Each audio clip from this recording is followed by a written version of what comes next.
how should we consider them into our insulin dosing calculations, if at all? And this is a great question. I remember wondering this when I was learning about nutrition and figuring out how to count carbs. And it can be a little bit confusing. But in my experience living with type 1 diabetes for about 20 years, I've never worried about net carbs. I've never used them. I've always gone with the total carb count on the nutrition label, and that has worked for me personally. My experience aligns with what a lot of diabetes educators and endocrinologists would recommend, including the American Diabetes Association. So let's go over the details and break this down for further understanding, and it might give you confidence moving forward once you understand the difference. So total carbs are the total amount of carbohydrates in the food, so including sugar, fiber, and starches. Now, sugar and starches absolutely impact our blood glucose. There's no question. Fiber, it depends on the type of fiber, how much, and what it can do. So we have two types of fiber. One is soluble fiber and the other is insoluble.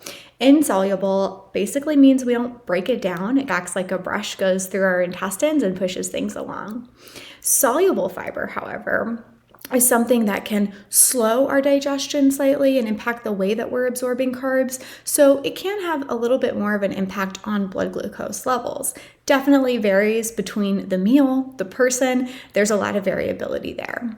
So net carbs is just the total amount of carbs minus the fiber and minus some sugar alcohols.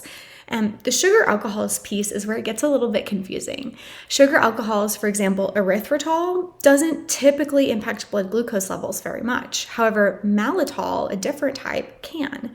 And so if we're routinely subtracting all of the sugar alcohols from our total carb count, some impact glucose, some don't, it can make things really complicated and make it a little bit more nuanced and tedious. Some people like to subtract the fiber from their total carbs if the amount of fiber is greater than 5 grams for the serving that you're eating. And this is talked about on the American Diabetes Association website. And I'll link some of this below in case you're interested in further reading. Now, let's say I'm going to eat something that's 30 grams of carbs and it has 10 grams of fiber. Doesn't usually tell you if it's soluble or insoluble fiber, so you may need to know a lot more about nutrition to understand the differences there.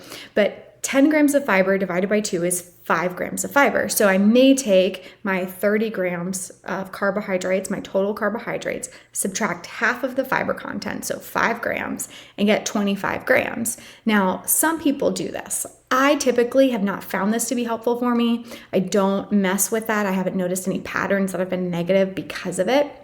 However, I can see with some of the more processed foods, let's say a protein bar that is really high in fiber that you're eating pretty routinely, you may notice that you can subtract some of the carbs out to account for the fiber. So it's worth considering, but not something, again, that I've found to be useful or really talk to any friends or patients that I can think of that have noticed a big difference here.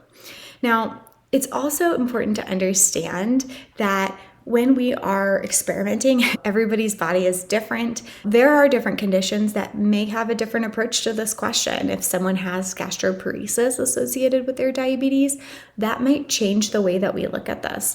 So understand that what we're talking about today is a general overview for the differences between total carbs and net carbs, but doesn't apply to everyone individually. The best way would be to talk to your diabetes educator, your endocrinologist, your primary care physician, whoever it is that you're seeing for your diabetes care. Again, I'll have links in the bottom for further resources on this area. I also have a link to my website, and if you're interested in learning more about hands-on diabetes mindset shift, so learning to work through diabetes burnout, see your diabetes more positively, or get through a hard chapter with diabetes, I've got something coming out that's a tangible walk through, what to do when, as far as looking to shift that mindset. So if you're interested in that, you can go and sign up for the wait list, and you will be the first to know when that is available to you guys. Thanks so much for watching today. And if you haven't already, please subscribe. That makes a big difference to me.